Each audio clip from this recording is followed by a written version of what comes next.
Hello friends, AmyR here with Prairie Paper and Ink.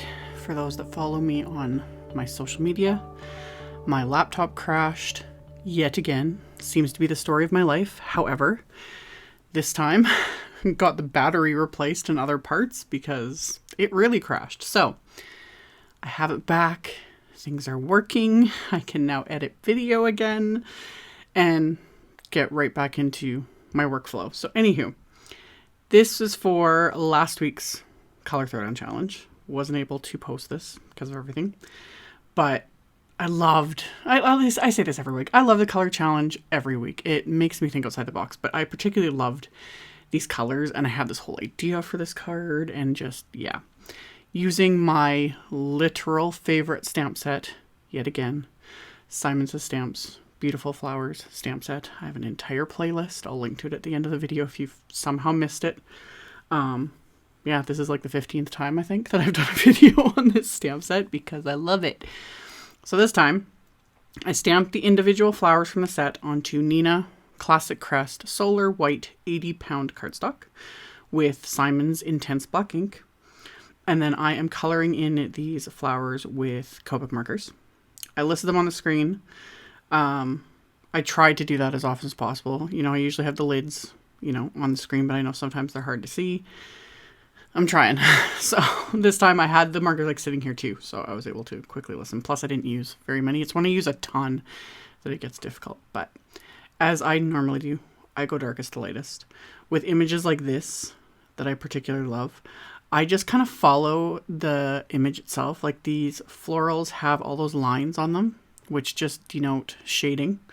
So that's where I put the darkest colors. I just kind of follow that. And since I work darkest to lightest, I just add the darkest purple along lines and then just kind of keep working my way out from them in a sense. But again, if you watch my videos, I don't follow, you know, light sources and all that. It's great. It is great. Like the whole idea of it all, shading and light theory and all that, that's fine. I just 99% of the time, I just can't be bothered.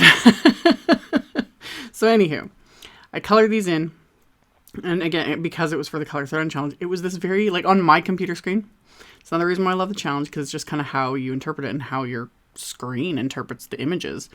But it was kind of a plummy, dusty purple, I call it. So I had gone through my stash, I found, you know, Copic markers and a combo that I thought would work, and that's what I did. And I really like how these purples like came together. And just the colors, so nice. So once I was done coloring them, I am going to die cut them with the coordinating wafer dies. I could totally fussy cut them as well, but I have the wafer dies. I think when the set came out, there wasn't coordinating dies, and then we were all like, because this is one of the first like big floral sets. I remember when this came out and we were all losing our minds. And then I think this was like the first big wafer die set I ever got. Because it was like, I'm going to use this set so much. And anyway, I have now the large floral. I'm putting it in my MISTI. I'm using my little MISTI, that L shape. That's a creative corner ruler. I linked to it. So I can push my cardstock up just in case I need to restamp things. So it just keeps everything lined up because the stamp is big. That piece of cardstock in the MISTI is 4 1/4 by 5.5. So yeah, this stamp is huge. I love it. It's stained to heck because I've used it so much.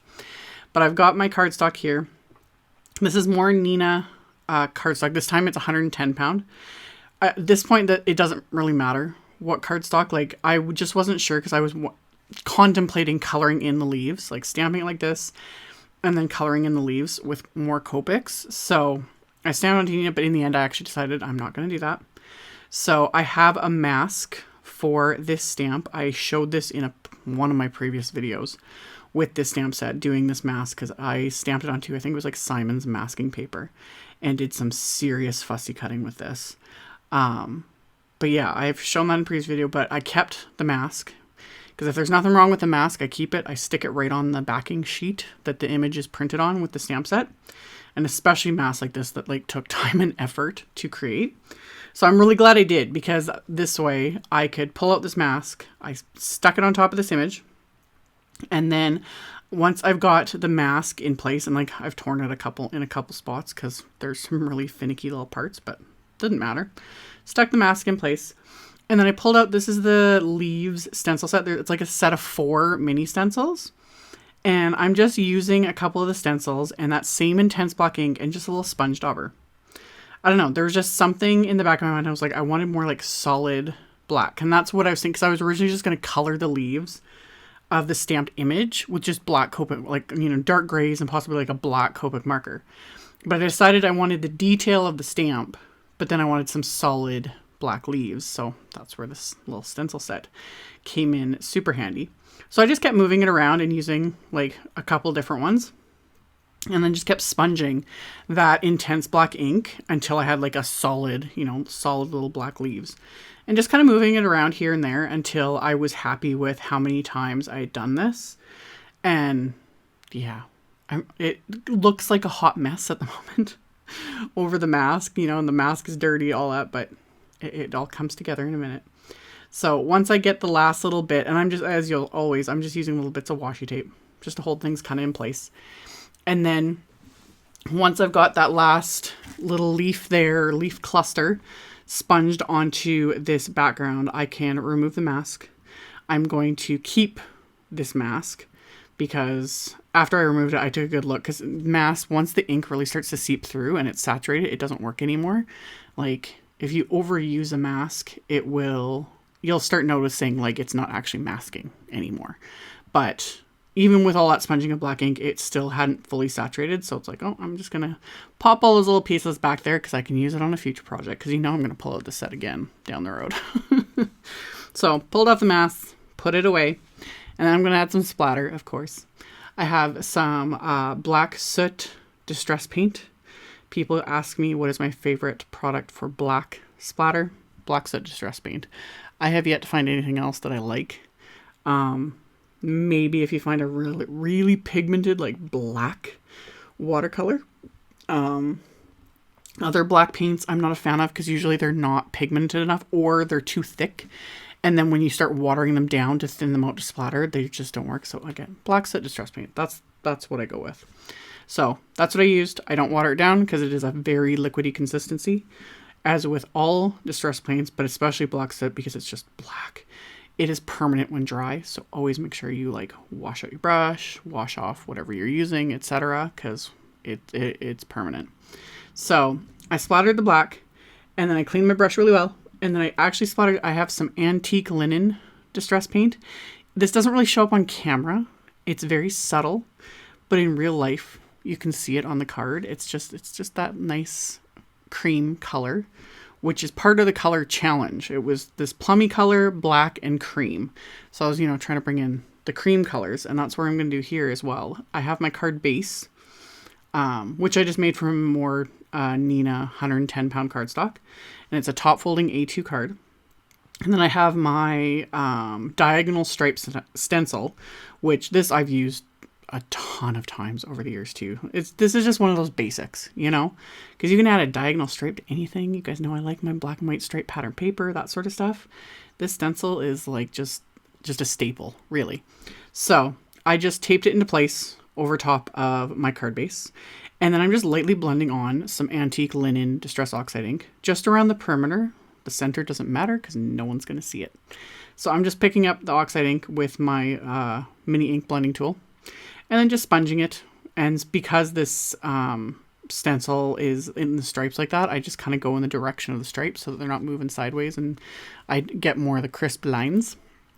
So after I did that, I actually took the blending tool. I can't speak tonight. Anyway, took the blending tool and I just very lightly, just on the very edges of that main panel that I'd stamped and stenciled, I went around the edges with that antique linen as well. Just a soft little blend on the very edges. So set those aside. And then my card base again, I have the inside now, inside my MISTI with that creative corner. The stamp is still there. I left it in there. I'm going to use just a bit of Post-it tape to mask off where the fold of the card is. And then I'm just inking up the stamp with Victorian Velvet Distress Oxide ink, which I've been raving about lately because it's a beautiful color. It's not an exact match to the combo of like purples that I created for the flowers with the Copics, but for stamping and for the inside of the card, I was happy with that. And that's all I did for the inside. I normally would, you know, add sentiments and all that, but again, this stamp is just the detail. I was like, this is all it needs. And especially because, hello, Victorian Velvet, it is a beautiful color. So after I did that, I'm going to white heat emboss this loved sentiment from that set onto some white cardstock. Honestly, if I was to go back and do this now, I would, this was the problem. With all the cardstock I have, because I have a ton of different colors, you know, all my scraps, everything. I didn't have a color that goes with the purple, like that shade of purple I needed. What I should have done was just colored the cardstock with my Copic markers, because they're sitting right there. But for whatever reason, I never think of that. I see other designers doing that sometimes. I'll see their card and I'm like, where did they get this specific color of cardstock? You know, why does it match so perfectly? And then I'll watch their video and they're like, I colored it with my Copic marker. And I'm like, oh yeah, that's a thing. Anywho, so that's what I would have done, is color the cardstock with the Copic markers to get the exact shade I wanted, let it dry, and then heat emboss over it. Would have been perfect. But this also works too. So I white heat embossed just onto the white cardstock. I first blended on that Victorian Velvet ink, but being right next to those flowers, it was pretty obvious they didn't like match up enough. So then I went over it with a little bit of Seedless Preserves just on a blending brush, like that was already sitting there. I didn't add any extra ink. And then finally I actually ended up adding a little bit of Dusty Concord Distress Oxide ink just to kind of tone it down a bit. And I was happy. So it does work. It just would have been faster if I used the same Copic markers. So I had trimmed that down, and I'd also heat embossed the other part of the sentiment just onto a little scrap of black cardstock. And then these flowers that I had colored, I am popping them into place right on top of the image. It's another reason why I love the stamp set, because those individual flowers are the exact same as the cluster. So you can kind of use either or do things like this, where you can pop them up and they fit perfectly. So I popped those up with some thin foam squares. And then I'm going to cover the back of this panel with Simon's Big Mama foam tape. So I just use with any foam tape or any sort of like sticky adhesive, my little snips, my Tim Holtz snips scissors, because they're Teflon coated. Highly recommend. If you don't have them, best scissors on the planet. Seriously. I have so many pairs of them. It's just, they're all over my house. So anywho, popped up that panel with the foam tape, popped the sentiment into place with some foam tape. The little sentiment I adhered with some craft tacky glue. And then I have some, I think these might be retired, but there's some vintage shimmer pearls from Studio Claudia. They just went with the cream color. And then I was digging through my stash because, again, I was having a hard time matching this purple. Purple is a hard color to match with products. It's just, it can be very elusive because, you know, it can be very pink, it can be very blue, it can be very dusty, you know. Anyway, I have these lilac blooms sequins in my stash. They were the perfect shade. So I added some of those and some soft black pearls from Little Things by Lucy cards, and that finished off this card. So as always, I will link below my video to my blog post. I'll link to all the supplies. I'll still link to the color challenge from last week with my blog post, just because there's tons of inspiration. And then there's already a new color challenge. I'm trying to get caught up, all the fun things. So check out the description box below, and I will be back very soon with another video. Bye.